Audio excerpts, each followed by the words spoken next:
And now, here she was at 61, still on her knees, still cleaning up after those who saw her as nothing more than a tool, a convenience to be used and discarded. The injustice of it all burned in her chest, mingling with a deep sadness for the life she had lived and the woman she had become. "Why?" she whispered to the empty room, her voice hoarse from crying. "Why is this all there is?" But the janitor's closet, with its mops and buckets, offered no answers. The silence was broken only by the hum of the overhead light, as Lydia sat there, feeling the weight of her life settle heavily upon her. The hum of the fluorescent light and Lydia's quieting sobs filled the small room. She didn't know how long she sat there, lost in a whirlwind of grief and anger. Time seemed to blur in that cramped, cluttered space. But slowly, the storm of emotion began to subside, leaving her hollow and drained. With trembling hands, she wiped at her face, trying to erase the evidence of her breakdown. She knew she couldn't stay hidden here forever. The hotel wouldn't stop functioning just because her world had been shattered. There were still rooms to clean, guests to serve, a job to be done. Slowly, painfully, Lydia pulled herself together. She stood on shaky legs, using the shelf beside her for support. Her uniform was wrinkled, her hair disheveled, her eyes red and puffy, but none of that mattered. She had to go back to work. She had to endure, as she always had. Just as she reached for the door handle, it turned on its own. Lydia's heart leapt as the door swung open to reveal Mr. Graves, his face flushed with anger. "Harris," he barked, his eyes narrowing as he took in her disheveled state. "What on earth are you doing in here? I've been looking everywhere for you." Lydia opened her mouth to respond, to explain, to apologize, but no words came out. She stood frozen as Mr. Graves's face reddened further. "Well?" he demanded, stepping into the small room, his bulk filling the tight space. "Explain yourself." Lydia swallowed hard, her throat dry. I just needed a moment, Mr. Graves," she managed to say, her voice barely audible. "A moment," Graves repeated, incredulity thick in his tone. "We don't have moments to spare, especially with a VIP like Mr. Hawthorne staying with us." He paused, his eyes narrowing as he took in her red-rimmed eyes and trembling hands. "What happened up there?" Lydia took a deep breath, trying to steady herself. "Mr. Hawthorne. He was very demanding. He made me clean up cigar ashes with my bare hands and shine his shoes while he was wearing them. He said some very unkind things." As she spoke, Lydia could see Graves's expression harden, not with sympathy, but with growing irritation. When she finished, he let out a long, exasperated sigh. "Harris," he said, his voice dripping with condescension, "Mr. Hawthorne is one of the most important guests this hotel has ever had. His stay here could mean big things for us. And you're telling me you let a few harsh words and some simple tasks reduce you to this?" He gestured dismissively at her disheveled appearance. Lydia felt a flicker of indignation rise within her. "But, sir, the way he treated me, it's irrelevant." Graves cut her off sharply. "Our job is to cater to every whim of our guests, no matter what. If Mr. Hawthorne wanted you to shine his shoes with your tongue, you'd ask him which shoe to start with. Do you understand?" The callousness of his words struck Lydia like a blow. She stared at him, momentarily speechless, as the reality of her situation settled over her. There would be no sympathy here, no understanding. To Mr. Graves, to the hotel, to the world she inhabited, she was nothing more than a tool to be used and discarded.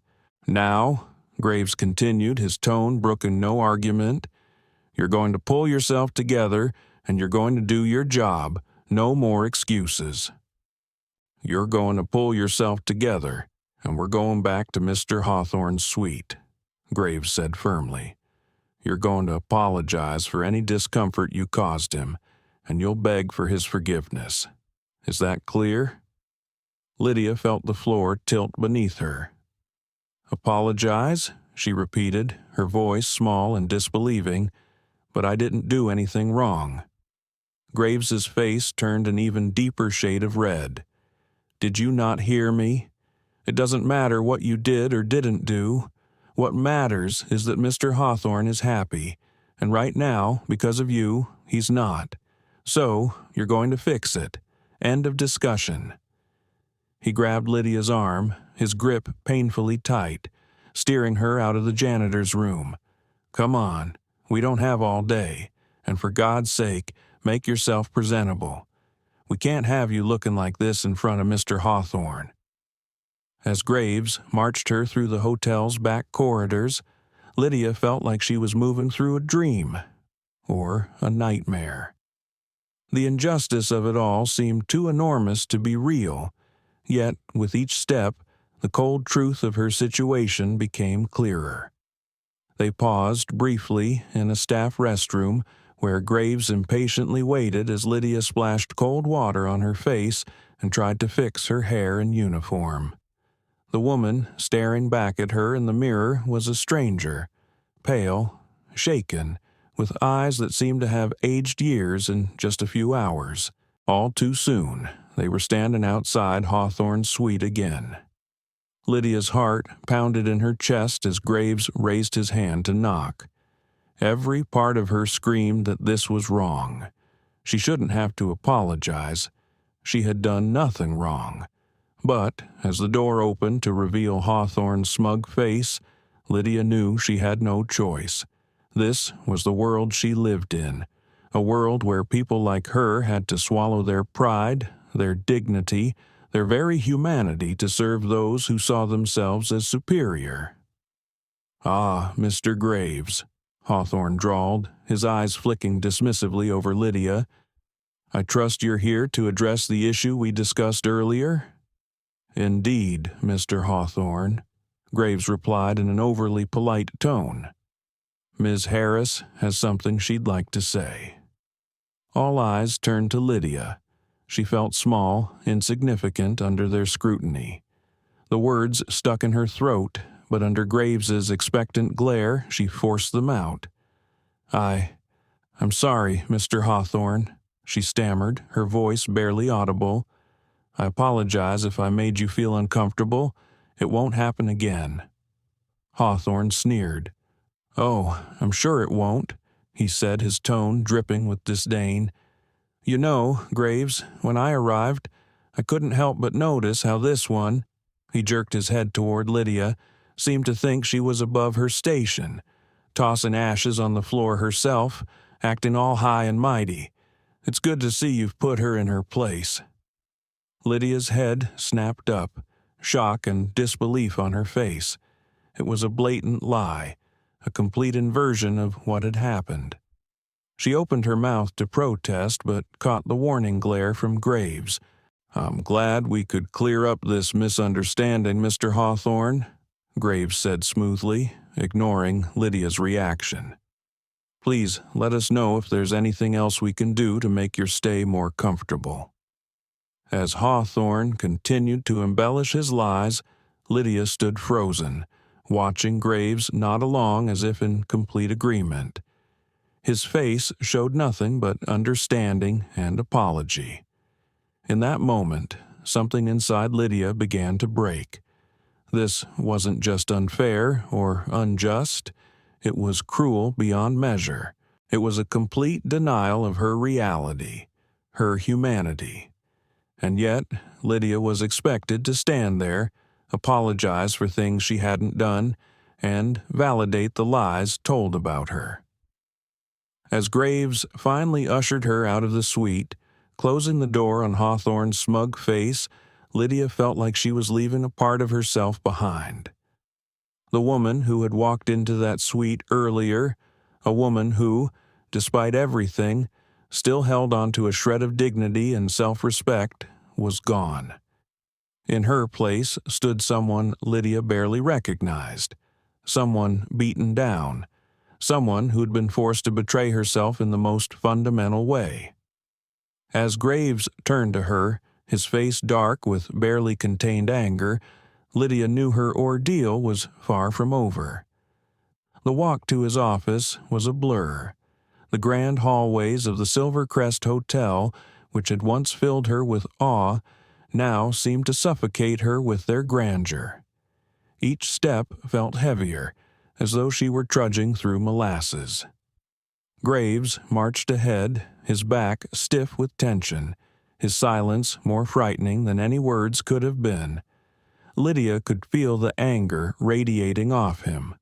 When they reached the office door, Graves paused, his hand on the doorknob. He turned to Lydia, his eyes cold and hard. "Inside," he ordered, his voice clipped and controlled. Lydia stepped into the office, her heart pounding so loudly she was sure Graves could hear it. The room was stark, functional and austere, in sharp contrast to the luxury of the rest of the hotel. It was a room meant for business, for issuing ultimatums. The door clicked softly shut behind her, a sound that felt to Lydia like the ceiling of a tomb. Graves moved around to sit behind his desk, leaving her standing in front of him, like a child sent to the principal's office. For a long moment, he just stared at her, his fingers steepled in front of him. When he finally spoke, his voice was low, controlled, but filled with a fury that made Lydia flinch. "Do you have any idea," he began, each word slow and deliberate, "what you've done today? Do you have the slightest inkling of the damage you could have caused?" Lydia opened her mouth to respond, but Graves held up a hand, silencing her. "No, don't speak. You've done enough of that today. Now, you're going to listen, and you're going to listen carefully." He leaned forward, his eyes boring into hers. "Mr. Hawthorne is not just a guest. He's a kingmaker. His word can make or break hotels like ours. If he leaves here satisfied, it could mean millions in revenue, expansion opportunities, connections to high-profile clients. If he leaves unhappy..." Graves let the threat hang in the air.